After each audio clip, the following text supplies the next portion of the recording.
नमस्कार दोस्तों, आप सभी का हमारे चैनल स्ट्रगल लाइफ स्टोरी में बहुत बहुत स्वागत है।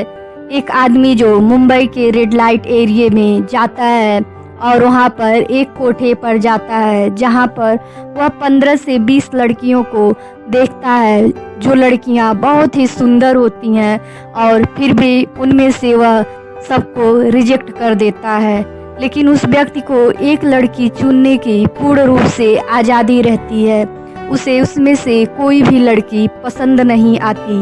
फिर कोठे की जो मालकिन होती है जब 21वीं लड़की को बुलाती है, वह लड़की आती है, उस आदमी को देखते ही अपनी नज़र झुका लेती है और वह आदमी जब उस लड़की को देखता है तो उसे ऐसा लगता है मानो कि जैसे पहले वह उस लड़की को कहीं देखा हो।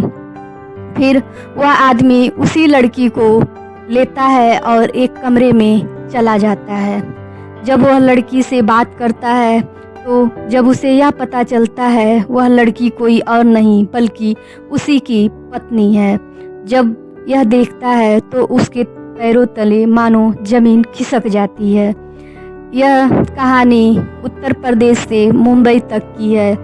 एक राहुल नाम का लड़का रहता है जो अपने शहर में एक कंपनी में काम करता है और उसकी नई नई शादी हुई रहती है। शादी को मात्र 2 महीने हुए रहते हैं। फिर उसे उसकी कंपनी से एक मल्टीनेशनल कंपनी के लिए असाइनमेंट रहता है और कंपनी वाले राहुल को मुंबई जाने को कहते हैं। राहुल का जाने का बिल्कुल मन नहीं रहता, लेकिन क्या करे, नौकरी रहती है और वह अपनी पत्नी प्रीति से कहता है मैं मुंबई जा रहा हूँ और देखता हूँ जैसा होगा तुम्हें भी लेके चलूँगा। फिर राहुल अगले दिन मुंबई के लिए निकल जाता है और मुंबई में उसे सब कुछ बहुत अच्छा लगता है और प्रीति से कहता है क्या तुम मुंबई आना चाहोगी। प्रीति भी काफ़ी खुश होती है, कहती है हाँ मैं मुंबई आना चाहूँगी। मैं मुंबई पहले कभी नहीं देखी हूँ, बस फिल्मों में, टीवी में, सीरियल में ही देखी हूँ, नाम भी सुनी हूँ, मैं आना चाहूँगी। फिर राहुल उसका टिकट करा देता है। प्रीति फिर मुंबई के लिए निकल जाती है। जब वह निकलती है अपने शहर में आके, जब ट्रेन पे बैठती है तो उसके जस्ट सामने वाले सीट पे 2 आदमी भी बैठे होते हैं जो एक दूसरे से बिल्कुल परिचित नहीं होते हैं। प्रीति जब अपने सीट पे बैठ जाती है तो सबसे पहला फ़ोन अपने पति को करती है। मैं ट्रेन में बैठ गई हूँ और मैं अपनी सीट पे हूँ, परेशान मत होना, मैं आराम से आ जाऊँगी।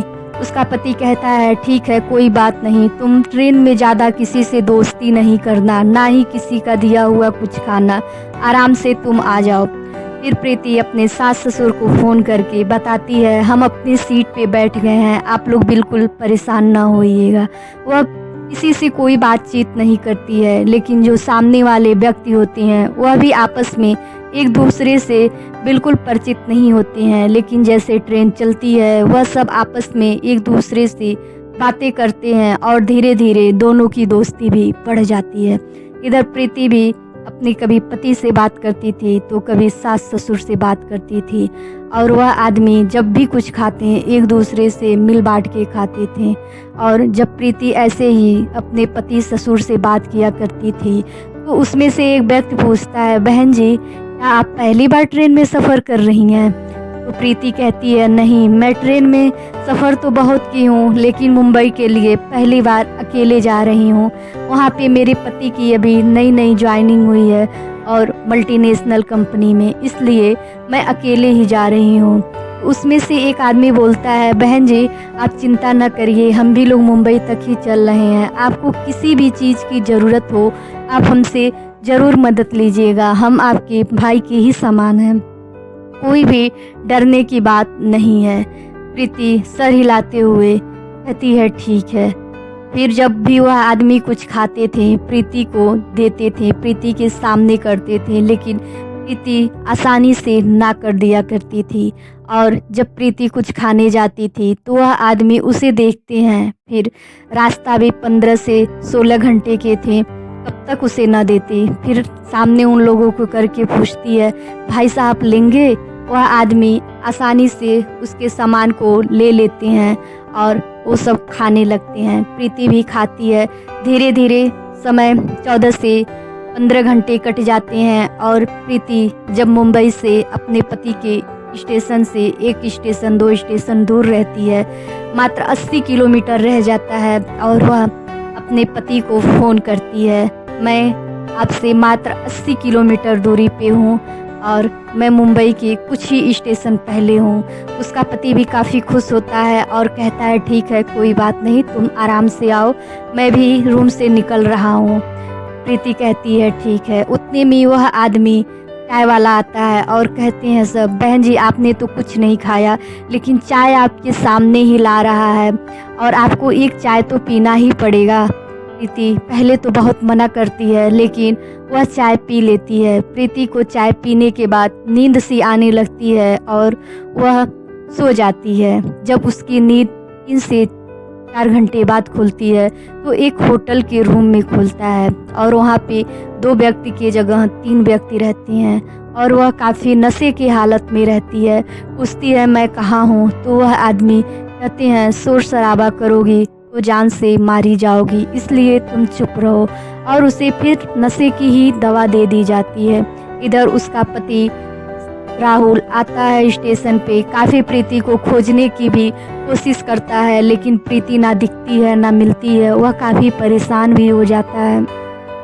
अब फ़ोन भी करता है, अब प्रीति का फ़ोन स्विच ऑफ आ रहा था और राहुल अपने माँ बाप को भी फ़ोन करता है। माता पिता से भी वही बात हुई रहती है जब राहुल से हुआ रहता है। अब फिर राहुल अपने शहर आता है जहाँ से प्रीति का ट्रेन का टिकट हुआ रहता है और पुलिस की मदद से वह सीसीटीवी कैमरे चेक करवाता है और देखता है वाकई में प्रीति स्टेशन तो आई थी और अपने ही ट्रेन में बैठी थी। आखिर वह गई तो कहाँ गई, यहाँ से ट्रेन में बैठ गई थी लेकिन जब मैं मुंबई उसे स्टेशन पे लेने पहुँचा तो नहीं मिली। अब राहुल के मन में भी अनेक विचार आने लगे। वह काफ़ी परेशान था, रो भी रहा था लेकिन क्या करे, वह हर तरफ से कोशिश तो कर ही रहा था। अब जब प्रीति की नींद 7 से 8 घंटे बाद खुली तो वह अपने आप को होटल के बाद एक कोठे पे पाई जहाँ पे अनेक लड़कियां थीं और अनेक महिलाएं थीं, अलग अलग वेशभूषे में देखी। उसे समझते बिल्कुल देर न लगा कि अब वह कोठे पे आ चुकी है। वह दोनों व्यक्ति जो प्रीति को ट्रेन में मिले थे, वह दोनों आदमी एक औरत से प्रीति को बेचने की बातें कर रहे थे और मात्र 75,000 में प्रीति को बेच भी देते हैं। वह प्रीति काफ़ी उस आदमी से रोती भी है और पैर भी पकड़ती है, भैया मुझे छोड़ दो, मैं तुम्हें पैसे दिलवा दूंगी लेकिन मुझे छोड़ दो। प्रीति को वो सब पैर छुड़ा के निकल जाते हैं। अब प्रीति काफ़ी परेशान होती है और काफ़ी विरोध भी करती है। लोग जो कोठे की मालकिन होती है और महिलाओं से पिटवाती भी है और अपने भी पीटती है। प्रीति को 8 से 9 दिन तक मात्र इतना ही खाने को दिया जाता था जिससे प्रीति मात्र जी सके। जब वह रोती और चिल्लाती थी तो अंत में उसके मुंह में कपड़े बांध दिए गए। उसके बाद धीरे धीरे प्रीति 10 दिन तक विरोध करती है। जो कोठे की मालकिन होती है 11वें दिन प्रीति की बोली लगाती है और लड़कियों से कहती है इसे समझा दो, यहाँ से तो भागने को सोचेगी नहीं तो मारी जाएगी और अब यही इसकी ज़िंदगी है और यही इसका घर है। और वह लड़कियाँ मजबूर हो जाती हैं, प्रीति को समझाती हैं, देखो हम लोग भी यहाँ पे आए हैं, कोई यहाँ खुशी से नहीं आता और यहाँ से सपने में मत सोचना कि तुम भाग जाओगी और तुम्हारा पति लगता है तुम्हें अब यहाँ से ले जाएगा। किसी का पति नहीं, उसे तो एक बहाना मिल गया, तुम्हारा पति अब जानने के बाद भी तुम्हें यहाँ से नहीं ले जाएगा। आखिरकार लड़कियों के बात में आके भी प्रीति टूट जाती है। सारी लड़कियां उसे अपनी मजबूरी समझाई रहती हैं। प्रीति का जब 11वें दिन बोली लगता है और एक आदमी प्रीति को जब लेकर अंदर रूम में जाता है तो दरवाज़ा बंद करते ही प्रीति उस आदमी का पैर पकड़ के रोने लगती है और कहती है भैया मुझे माफ़ कर दो, मैं एक भले घर की लड़की हूँ, मुझे यहाँ चाय के नशे में 2 आदमी ट्रेन से लाकर बेच दिए हैं। लोग बताते हैं कि कोठे पे जाने वाला आदमी बिल्कुल शरीफ तो नहीं हो सकता लेकिन वह आदमी अपने इंसानियत का परिचय देते हुए प्रीति से कहता है, बहन जी मैं आपका क्या मदद कर सकता हूँ, मैं तो आपका कोई मदद नहीं कर सकता, मैं यहाँ एक ग्राहक बन के आया हूँ, मदद करूँगा आप भी मारी जाएंगी और हम भी मारे जाएंगे। प्रीति कहती है, भैया आप अपना फ़ोन दे दीजिए, हमें अपने पति से बात करना है। इधर राहुल भी काफ़ी फ़ोन देखता रहता है और परेशान रहता था। पहले तो वह हर घंटे पे फ़ोन करती थी, आखिर 10 से 11 दिन हो गए वह कहाँ है कि फ़ोन तक नहीं कर रही है। सोच ही रहा था तब तक प्रीति का फ़ोन जाता है और काफ़ी रोने लगती है। राहुल पूछता है, तुम कहाँ हो? प्रीति रोते हुए कहती है, मुझे कुछ नहीं, मैं कहाँ हूँ। लेकिन वह जो आदमी होता है, भला आदमी, वह उसके पति से बात करता है और बताता है मुंबई के रेड लाइट एरिया में किस कोठे और किस कमरे में है। फिर उसका पति वहाँ से सोचता है, अगर मैं पुलिस लेकर जाऊँ और कोई भी पुलिस गलती से कोठे तक यह बात पहुँचा दिया, मेरी पत्नी को हटा दिया जाएगा और मेरी पत्नी मिलेगी भी नहीं। अब मैं क्या करूँ? काफ़ी परेशान होकर वह पुलिस को न बताते हुए अपने ही ग्राहक बन के वहाँ चला जाता है और जो पहला ग्राहक रहता है वह निकल गया रहता है। फिर उसके पति के सामने 10 से 15 लड़कियाँ आती हैं। फिर वह लोगों को नहीं पसंद करता है। फिर 5 लड़कियाँ और लाई जाती हैं, उसे भी वह नहीं पसंद करता है। बारी बारी से सबको रिजेक्ट कर देता है और जो मकान मालकिन होती है वहाँ की, उसे एक लड़की तो उसे देना होता है, इसलिए उसे पूर्ण रूप से आज़ादी होती है राहुल को एक लड़की चुनने का। फिर जो कोठे की मालकिन होती है कहती है, जो नई वाली लड़की आई है उसे दिखाओ। फिर प्रीति को लाया जाता है और प्रीति जब अपने पति को देखती है तो नज़रें झुका लेती है और रोने लगती है। लेकिन वह उसका पति प्रीति को ही पसंद करता है और उसे जब अंदर कमरे में लेके जाता है और बातचीत करता है, कहता है, अब हम लोग क्या करें, और यहाँ से अगर हम लोग भागेंगे तो पकड़े जाएंगे और मारे भी जाएंगे। इसलिए वह पुलिस कंट्रोल रूम को फ़ोन करता है और सारी बातें बताता है।